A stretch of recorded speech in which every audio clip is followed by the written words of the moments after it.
Всем привет, дорогие друзья! Мы в баскет-холле в доме Уникса, и сегодня встречаемся с стреляющим форвардом Уникса Валерием Лиходеем, как он сам себя называет. Что такое стреляющий форвард? И добрый день. Добрый день.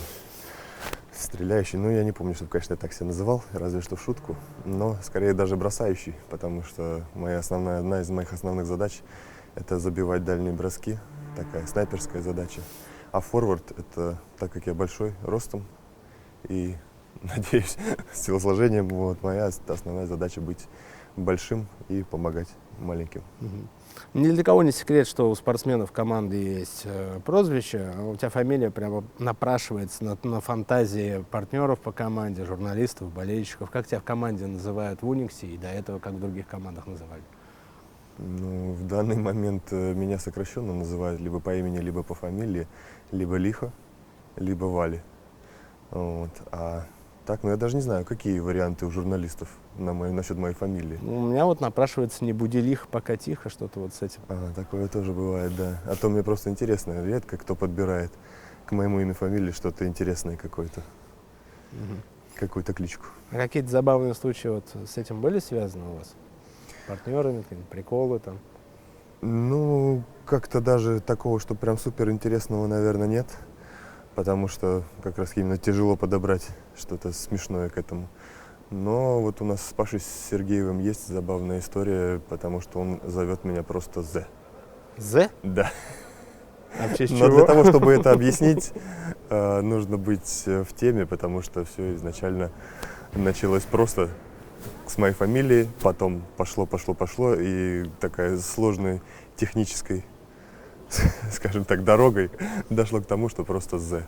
Заинтриговали. А как это, Лиходей и З? Это что-то там в фамилии ничего общего не Нет, понимаю. это через одно в другое, как бы очень сложно, там буквально 10 ступеней преобразования. То есть сначала называл по одному, потом по другому, потом какая-то произошла там курьезная ситуация, изменили, и, в общем-то, от фамилии пришли просто к этому. Про Уникс мы еще поговорим, а пока о тебе. Ты родом из Ростова, вроде не шибко баскетбольный регион, да? Ну да, скорее больше рэперский, наверное, регион. А я думал футбольный, там же ФК Ростов, Бердыев, там все дела. Ну почему нет, вроде все рэперы у нас про Ростов поют. Ростов папа. Ростов папа. Ну, левый Тоже берег Дона. рэпером начинал спортивную карьеру, скажем так. Нет, спортивную карьеру вообще случайно начал в школе на занятиях физкультурой. То есть как-то так Мы все начинали сложилось. спортивную карьеру с занятий физкультурой. Да, вот мне просто повезло, что, скажем так, учитель физкультуры занимался баскетболом до этого. И мы этому уделяли больше внимания. Поэтому, наверное, он и так и прижился ко мне. А почему именно баскетбол, там, футбол, нет, не рассматривался сам себя? Я так Да. думал, вы все там болельщики футбола, ну, кто спортом увлекался в Ростове. Что, футбольный регион, нет? Ну, как-то, если честно, не особо футбол меня когда-то привлекал. Всегда баскетбол. То есть как вот началось с этого, с спортивной школы, так и произошло. Все-таки, как получилось, что из Ростова, так понимаю, совсем мелкий еще был, да, в Химки попал в молодежную команду? Ну, я изначально из Ростова попал в Москву, потому что моя семья переехала, когда мне было там всего несколько лет. И мы, получается, в Московской области поселились, там я ходил в школу. И вот как раз начал заниматься в физкультуре, баскетболом. И учительница, она заметила, что у меня получается, что я расту, и она предложила мне: хочешь позаниматься в более постоянной основе, в спортивную школу пойти. И вот я пошел в спортивную школу, Тимирязевская называется, в Москве. И в свое время она была прикреплена к Химкам. То есть я в основном занимался в Тимирязевской, и потом оттуда нас добавляли в Химки. Вот, и вот так вот получилось, что из Тимирязевской я оказался в Химках сначала. Ну, там в основном за молодежную играл, да? Ну, тогда была, еще называлась Суперлига и Суперлига Б. Тогда я, получается, за вторую команду играл по, скажем так, второй лиге. А потом сразу решил, ну, как бы исполнил мечту большинства баскетболистов, попал в ЦСКА. Тоже так получается, в молодежку. Получается, да. А были возможности, как бы, в тот период попробовать закрепиться в ЦСКА? Тогда эта команда вообще очень сильная была. Привлекали ли к основным тренировкам и вообще? Ну да, получается, что подписал контракт, я был еще молодой совсем. И буквально полсезона я, получается, проводил в команде молодежной ЦСКА и половину в основной команде. Там даже принимал участие в некоторых играх за основную команду. Тогда еще Душин Ивкович был тренером. То есть было очень здорово. А кто вот из того ЦСКА вообще, вот, ну, для тебя самый, не то что кумир, а такой вау там, из того состава ЦСКА, когда ты был еще в молодежке у них?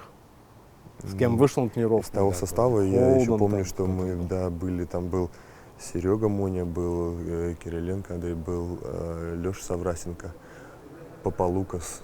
Вот, то есть они как бы такое влияние на меня оказали. Вот. Очень много Папа Лукас помогал мне тогда, когда я на тренировках был. Это было очень приятно. Ну, как бы дедовщины не было. ЦСКА армейский же клуб.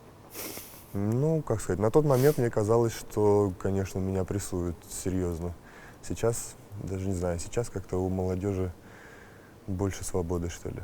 Тогда все-таки субординация была посерьезнее. А в чем это заключается, вот на самом деле? Я вот сколько интервью брал, вот именно у игроков более-менее возрастных, там, в любых видах спорта, все рассказывают про какую-то там дедовщину, да? Ну, приводят примеры. Вот. А вот в нынешней молодежи такого не видно. Опять же, общаешься там в Акбарсе с Артемом Галимовым, у него явно таких проблем не возникает. А в чем Ну, это сейчас выражается, нету эти ни у примеры? кого. Сейчас нету ни у кого проблем, конечно, с дедовщиной. Сейчас как-то все очень лояльно, все друг с другом друзья, с молодыми, со старыми, и как бы неважно. А раньше, ну как в чем выражается, все просто. Там, например, ты бежишь 1 на 1 с кольцом, но ты не можешь забить, потому что тебе говорят, что отдай передачу. Даже если ты один, все равно отдай передачу. Старшему. Да, отдай пусть старшему. берет. Да, а там уже, где тебе отскочит, уже там тогда, глядишь, может, забьешь что-нибудь. Интересно. А Химки, когда ты там тогда еще вот играл в молодежном составе, ну, не была такой командой серьезной, как сейчас. За счет чего Химки вот в последние сезоны стали основным оппонентом ЦСКА? Мне кажется, все просто. Я думаю, за счет бюджета. Когда у тебя есть бюджет, у тебя есть возможность покупать более серьезных игроков и конкурировать с серьезными коллективами. Конечно, когда денег нет, ну, естественно, сложно. Хотя это командная игра, можно зацеплять какие-то игры на заводке, вот на всем этом. Но так, чтобы в рамках большого чемпионата, это очень сложно. Деньги правят спортом, да, получается? Так-то, по большому счету, профессиональным. Ну, можно сказать и так, но деньги дают возможность. А без возможности ничего, естественно, не получится. А ты согласен с тем, что ЦСКА вот нынче, ну, не настолько гегемон в нашем баскетболе, как вот в те времена, когда ты там играл? Ну, сейчас да, сейчас становится все интереснее и интереснее. Вот в этом году, получается, я вернулся в российский чемпионат, и здесь уже не настолько все определено, что перед игрой прям можно сказать, что этот выиграет, с этим все понятно и так далее. То есть в любую игру может кто-то зацепить, может последняя команда первую побить. То есть, ну, стало интереснее играть. Да, Уникс вот ЦСКА сколько уже, 2 раза выиграл, 3 да? подряд уже, да. 3 подряд. Ну, это с учетом прошлого сезона 3. Да. Потом там ребята из более, скажем так, ну, низших команд выигрывают, там те же ЦСКА, Химки, у нас там выигрывали, да. Тоже, опять же, интереснее, болельщикам интереснее смотреть. Непредсказуемая развязка. К слову о непредсказуемых развязках и 4-м месте Уникса и таком серьезном отрыве до 3-го места по соотношению побед-поражений. В чем причина? В прошлом сезоне Уникс до последнего реально мог выиграть регулярку. Да, мог. В чем причина, на ваш взгляд? Ну, в этом году, может быть, где-то меньше повезло, например, вот как раз-таки именно сыграть. Мы когда проиграли там Енисею, проиграли Калеву. Вот эти, конечно, вот, например, 2 победы, которые, по идее, должны были быть наши, которые, скажем так, мы упустили, они вот дали бы нам шанс, например, быть на 3-м месте. Еще там где-то вот зацепи пару игр, и мы бы уже были там на 2-м, Первым, я не знаю, вот. Потому что все-таки, ну, много все проигрывают. И ЦСКА вот проиграл сколько, 4 игры. И там Химки парочку. Это не первый год, вернее, не первый раз в Униксе. Ты уже выступал 14-16 годы, по-моему. Тогда был Пашутин главный тренер, так? Да. В чем разница между Униксом Пашутина и Униксом Привтиса? Ну, сейчас вообще здесь все изменилось так в лучшую сторону. Мне как бы было очень даже приятно. Сделали раздевалку новую, тренажерку, все здесь облагородили. Вот как-то отношение рекламы везде висит, как бы все это стало заметно и намного более приятно. То есть ты знаешь, что Уникс знают в городе. То есть если раньше так Уникс, там институт что-то, а сейчас там Уникс как бы знает, что баскетбол. Да, посещаемость даже увеличилась, я думаю, это заметно. Но меня интересует больше вопрос именно баскетбольный. С точки зрения баскетбола, команды. Ну, у какие каждого отличия были? тренера разный подход к игре, конечно. И у Пашутина свой, у Привтиса свой. Разные тренировки, разные комбинации, то есть разное, скажем так, видение игры. Поэтому, ну, конечно, все другое. У Пашутина больше был акцент на индивидуальные качества таких игроков, как Кит Лэнгфорд. Ну, да. А у Привтиса, соответственно, команда баскетбола, да? Так? Ну, в основном, да. Так что, ну, стало интересней и играть, и все. Мне нравится. Я очень доволен. Насчет ЦСКА. Вот мы уже обсудили то, что у нас чемпионат стал более конкурентно таким способным. Да? Как думаешь, ЦСКА, несмотря на то, что продолжает выигрывать чемпионат за чемпионатом, в этом сезоне их скинут? Может, Уникс? Может быть. Очень бы хотелось. Но почему бы и нет? Я вижу, что команда очень конкурентоспособная. И в Евролиге тоже им не дают прохода. Они сейчас там даже не в тройке. И в нашем чемпионате тоже как бы все давно настроены на то, чтобы прекратить это вот постоянное безобразие, да? Армейское. Нужно уже что-то менять, нужно, чтобы появлялся интерес. Это обязательно, как же. Так, тогда такой вопрос. Не везет Униксу, постоянно мы попадаем в полуфинале на Химки. Казалось бы, в этом сезоне мы на 4-м месте. Самое то, попасть на удобное ЦСКА, который мы 3 раза подряд выиграли. Но нет, Химки возглавляет регулярку. Может, это надо как-то нам подняться и лихо опустить обратно на 2-е место, как думаешь? Вообще, с кем удобнее играть в плей-офф, с Химками или с ЦСКА, на твой взгляд? Тяжело сказать, потому что 2 очень серьезные команды, и тут не угадаешь, кто из них более подходящий конкурент. Опять же, все зависит от места и от времени, потому что в какой-то момент кто-то может быть более расслаблен, а кто-то может быть более собран. И хотелось бы попасть в тот момент, когда более не собраны они. И уже, в принципе, не важно, на какую команду, потому что хочется все-таки попадать в финал, а для того, чтобы попасть в финал, нужно четверти, полуфиналы проходить в любом случае. Нет, ну вот стреляющему форварду Лиходею, вот чисто вот, ну, по ощущению, с кем бы хотел сыграть, с Химками или с ЦСКА?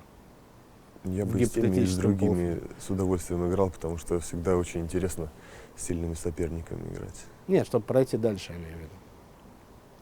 Я бы с удовольствием выиграл у тех, у других. Сначала у одних, это а очень потом приятно. у других в финале. Да. Вот мы недавно у ЦСКА выиграли, это очень приятное ощущение. Да. Почему бы еще раз так не сделать? Кстати, вот в этих матчах с тем же ЦСКА, там, в Еврокубках с Монако, по-моему, Уникс такая фишка появилась в этом сезоне, что вырываем победы в 4-й четверти. Вот именно на таких матчах. Это как? Это тренерское влияние или с чем это связано? Причем это уже, ну, система, в принципе. Да, мне кажется, это вряд ли, конечно, прям тренерская задумка, но это скорее то, что мы начинаем просыпаться уже и понимать то, что вот конец игры-то вот здесь уже, и уже надо играть в полную силу. Вот. Мы все стараемся начать с самого начала играть так, но чаще получается, конечно, в конце. Но слава богу, что выигрываем. Вот. Теперь как раз сейчас вот перерыв 20 дней, и мы работаем над тем, чтобы как 4-ю четверть играть всю игру. Просыпаться. Да, то есть, ну, как-то выпить кофе, да, проснуться перед игрой, чтобы начать сразу сильно, для того, чтобы сопернику не давать повода задуматься о том, что можно нас победить. А вдруг что-то сломается, вы просыпаться будете рано, а к четверти опять засыпать? Не думали об этом в команде? Ну, нет, надеюсь, что такого не будет происходить. Надеюсь, что мы будем проснувшись всю игру. Так, секунда. Да, кто был инициатором вашего возвращения в Казань, вот нынешнего, да, и долго ли думали над этим? Вы же, как бы, повторюсь, не первый раз в Униксе. Если честно, кто Не первый раз инициатором замужем. был, то есть сложно сказать, потому что у меня есть агент, который ведет с клубом переговоры, и вот как бы кто там из них с кем наладил связь, я не знаю, потому что мне как бы на меня вышли там с предложениями, и я просто как бы смотрел, что есть интересного, где какие перспективы, и понял, что как бы в Униксе все-таки будет интереснее всего. Вот, и как бы и они во мне заинтересованы, и я заинтересован, и чтобы вместе идти к высоким целям. Так что, когда все складывается, это знак. Это знак, что нужно приходить. Ну и семья, наверное, заинтересована была в Казани жить. Был это такой фактор? Ну, если честно, это как бы было не основной фактор, потому что мы уже как бы несколько лет жили в Европе до этого и адаптировались очень хорошо, все как бы понимаем, все разбираемся, и нету проблем у нас с этим совсем. То есть как бы не было такого, что прям вот все домой в Россию. Такого не было. Ура, наконец-то вернуться. Такого не было, к сожалению. Привыкли уже. К сожалению, такого не было. Хотелось бы, бы, чтобы, домой, наконец-то домой. А в Европе вообще комфортнее живется, чем в России, вот лично для тебя? Было очень замечательно. Во всех, и в Литве, и в Польше, и в Италии одинаково? Или? Ну, что-то я сомневаюсь. Мне кажется, в Италии нет, конечно, когда я приехал в Литву, я там попал в такую ситуацию, что как будто на 20 лет назад прилетел. То есть мой самолет попал куда-то в 20 лет назад, и я вернулся в прошлое. Да, я вернулся в прошлое. Как бы все такое было не очень. Вот. Но по баскетболу было круто. То есть баскетбол там это религия. Баскетбол, он вообще никаких вопросов, было супер. То есть чемпионат там конкурентоспособен в Литве? Да, там в Литве живет людей столько, сколько в Казани. И при этом они имеют чемпионат 14 команд, там 12-14 команд. Серьезного уровня.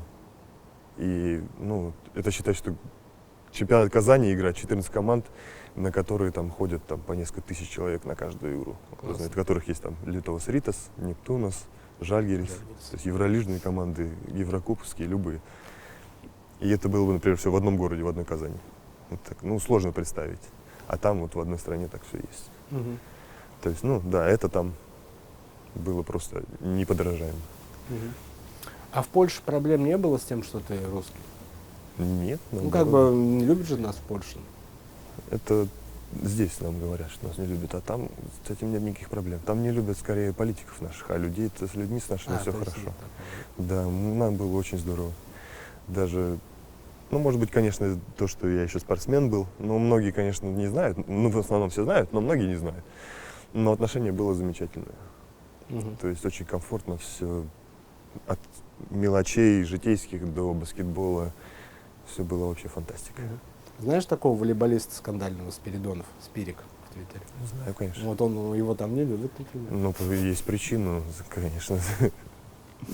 Если плохо говорить о людях, то, конечно, не будет повода любить. Так, если бы, конечно, он не высказывался так резко, может быть, все было хорошо. То есть у тебя проблем вообще таких не было, да, там больше? Даже вот, ну, каких-то косых взглядов. Непонятно, что не в команде, а вот так вот. Скорее наоборот было. То есть было непривычно, получается, приехал же.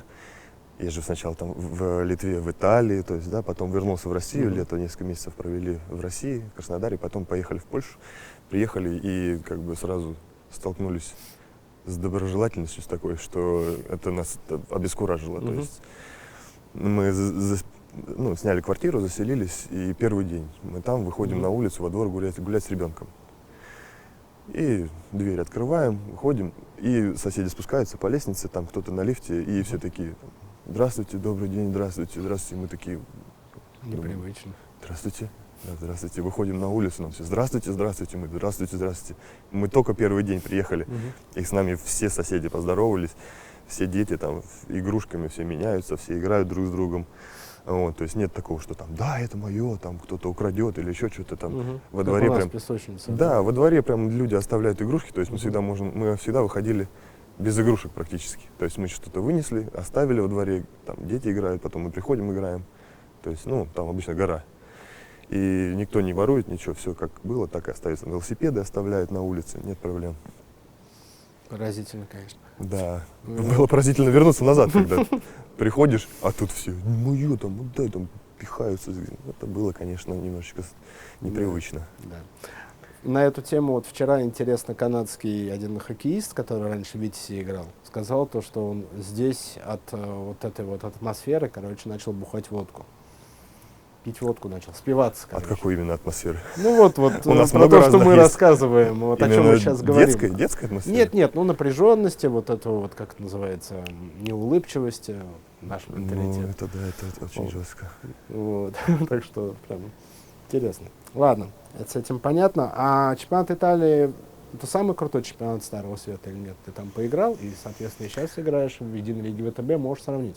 Ну, я могу сравнить, я поиграл в Польше, в Италии и в Литве. Но вот из этих, наверное, он самый сильный. Ну, Да. это понятно. А по сравнению с нашим? Ну, наш сильнее. Сильнее да. стал, да? Ну, естественно, да, сильнее, потому что у нас 3 евролижные команды с огромными бюджетами, с возможностями безумными. Вот, там, конечно, таких финансовых возможностей нет для того, чтобы так безумно таких игроков покупать и иметь, в принципе, все, что хочешь. Вот, но в любом случае там очень хорошие команды, очень благодарные болельщики. То есть всегда мы играли практически при полных трибунах, всегда. То есть с первой командой, с последней командой, всегда битком набитые залы. Всегда там все это радуются. больше Выиграли, бизнес, да? выиграли Шоу-бизнес. на руках, проиграли, ничего страшного, мы с вами там, друзья, там все, там по спинке похлопать, руки пожать, там вообще все супер.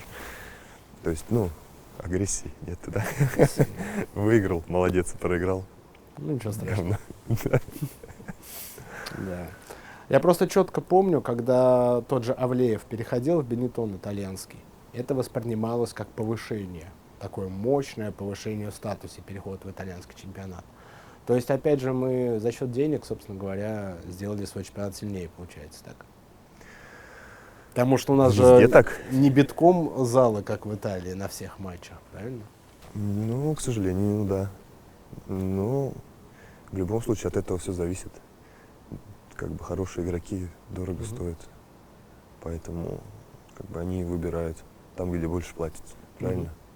И от этого никуда не денешься, это реалии спорта. То есть, ну, Рональдо бы тоже в футбол не играл бы у нас за 100 рублей, если там 100 миллионов платят, да? Правильно? Он же тоже понимает, что... А как лучше, жить в Италии за 50 рублей или в России за 100 рублей по зарплате? Для профессионального спортсмена. Для профессионального спортсмена суть в том, что профессиональный спорт, он на самом деле не такой длинный, как кажется. То есть, ну, бывает там часто там 10 лет у людей. И в любом случае хотят они обеспечить свою жизнь, свою семью, детей чем-то, кто чем может. Вот, ну и, скорее всего, наверное, выберут за 100 рублей. Вот. Но когда уже не зависишь от денег и ничего, то можешь позволить себе и за 50 поехать на солнышке погреться и в море покупаться. Да? Купаться в одна тренировка в день, купаешься в море, кушаешь вкусную еду. Семья, наверное, говорит, да, в Европу. Семье, конечно, классно было бы, если пальмы, лимоны во дворе, море через 100 метров, это, конечно, ну, что может быть еще круче.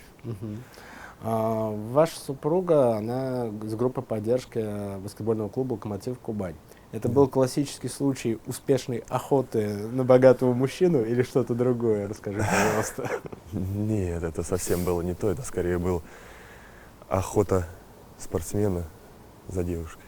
Потому что я обхаживал ее 3 года. Да, то есть это не было, что так вот То есть не наоборот. Да, эй, ты, Мгм. давай будем вместе. Это было очень серьезная, как бы, целая эпопея. Мгм. Вот, то есть подарков, цветов, ухаживаний, свиданий, все вот это было как бы завоевание такое, которому там многие позавидуют.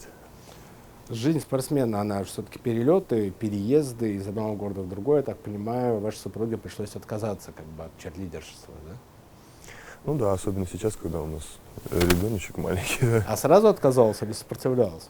Как-то это... Нет, не сопротивлялась. Мгм. То есть, в принципе, встал выбор, как бы, личное счастье либо работа, тут, мне Мгм. кажется, Ну да, для все любой понятно. нормальной девушки. Да, тем более, к счастью, я могу позволить, Мгм. чтобы она не работала. Да? Вот, с этим. Мгм. Вопрос был 100% решен в одну сторону. Жизнь баскетболиста, опять же, это отели, самолеты и так далее. Это раз. Но вопрос достаточно неожиданный. Не боишься коронавируса? Да, вроде нет. Говорят, что в холоде ему сложно передаваться. Ну, А в у нас аэропорту на не улице холодно? совсем не лето.